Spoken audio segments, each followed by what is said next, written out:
नमस्कार मित्रांनो, मी सुरेश मुरलीधर कोडितकर यूट्यूबवरील ऑफबीट या चॅनलवर तुम्हा सर्वांचे स्वागत करतो.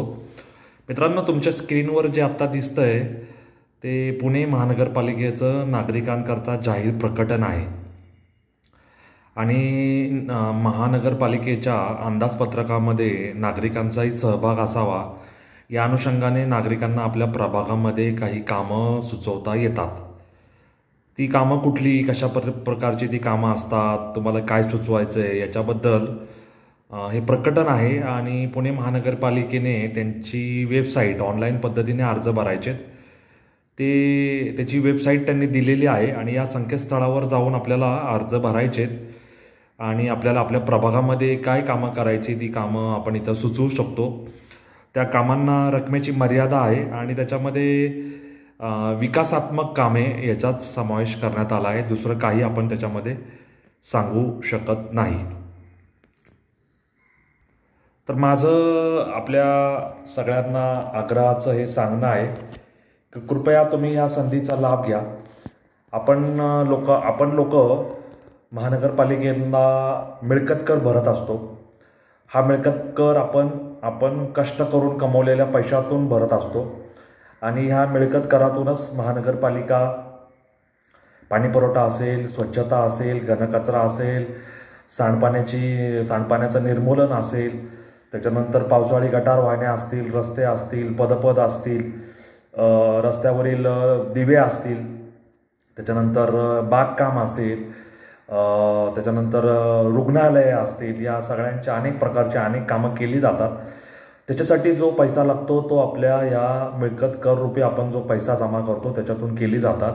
आणि आपल्या वॉर्डामध्ये आपल्याला ज्या काही छोट्या मोठ्या समस्या भेडसावत असतात, मग कुठे बसथांबा नवीन बसथांबा निर्माण करायचा असेल, जुना बसथांबा स्थलांतरित करायचा असेल, कुठे गटार तुंबलेले असतील, कुठं गटाराच्या पाण्याचा निचरा होत नसेल, कुठं पाणी तुंबत असेल पावसाचं, त्याला वाट मोकळी करून देऊन त्याचा निचरा होण्यासाठी काही जलवाहिन्या टाकायच्या असतील, कुठं पाणीपुरवठा पोहोचत नाही आहे, कमी दाबाने पाणी येतं, नवीन काही वस्ती झाली आहे तिथे पाणी येत नाही, तिथे नळ कोंडाळं उघडायचं आहे, कुठं रस्ता खराब झाला आहे, कुठे कच्चा रस्ता आहे, कुठं नालावर बांधकामं झाली, नाल्याचं पाणी वाहून जायला जागा नाही आहे, तिथे जागा निर्माण करून द्यायची आहे, कुठे रुग्णालयांमध्ये औषध मिळत नाही आहे त्याबद्दल काही नोंदवायचं आहे, कुठं साधा दवाखाना चालू करता येईल का, एखादं क्लिनिक वगैरे, असा अनेक त्याच्यामध्ये विषय आहे. कुठं विद्युत विषय आहे, कुठं यांत्रिकीकरणाचा विषय आहे, कुठं स्वच्छतेचा विषय आहे, कुठं महिलांसाठी पुरुषांसाठी स्वच्छतागृहाचा विषय आहे,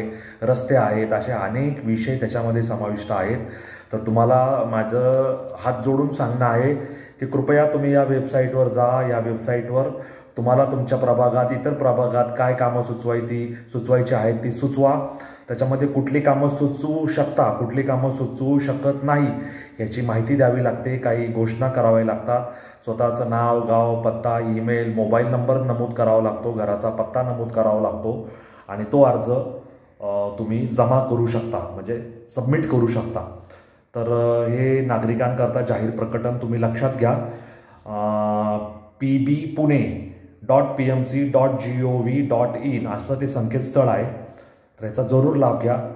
तुम्हीही लाभ घ्या. पुण्यातल्या सगळ्या नागरिकांना कळवा आणि सगळ्यांनी अशा गोष्टी सुचवण्याचा जरूर प्रयत्न करा की ज्या आपल्या प्रभागात सर्व नागरिकांच्या सोयीच्या, सार्वजनिक हिताच्या, सगळ्यांना कामी येतील अशा आहेत. तर आपल्या व्हिडिओ मित्र सुरेश मुरलीधर कोडितकरला रजा द्या आणि या जाहीर प्रकटनाचा लाभ घेऊन 30/8/2024 पर्यंत आपापले अर्ज ऑनलाईन जमा करा, असं मला या निमित्ताने तुम्हा सर्वांना विनंती आहे. धन्यवाद. जय हिंद, जय महाराष्ट्र, वंदे मातरम, जय श्रीराम.